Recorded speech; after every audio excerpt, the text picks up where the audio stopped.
One of Charles Dickens' best friends was a fellow writer called Wilkie Collins.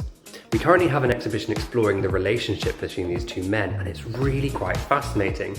Wilkie Collins had, shall we say, an unconventional approach to love and marriage. The lady you can see here is called Caroline Graves. Caroline was in a relationship with Wilkie Collins for 10 years. I say they were in a relationship together, they lived together, but they were not married. And as you can imagine, that's pretty scandalous for the Victorian era.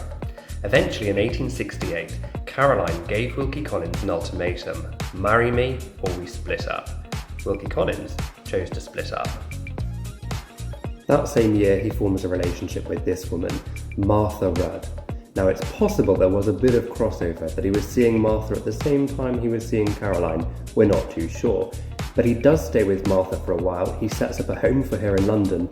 They have a child together, but they do not marry, and Wilkie does not live with her, even though he set her up in a household with his child. Now, it gets even more interesting again, because Caroline, who had gone off and married someone else in the interim, returned to Wilkie Collins' household.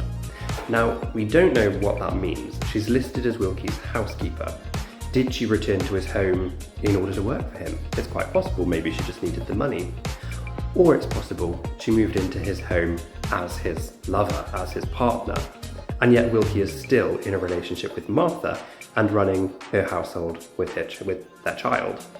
So it's really interesting that Wilkie clearly has this very open relationship with these two women. Certainly it confused those in his circle. Charles Dickens wrote, "Wilkie's affairs defy all prediction." He couldn't quite understand what Wilkie was getting up to. You can learn so much more about this fascinating relationship between Charles Dickens and Wilkie Collins at our current exhibition, Mutual Friends, but it ends in just a few days. The exhibition will end on Sunday, so you've got about 4 more days to come and see it. Hopefully see you soon.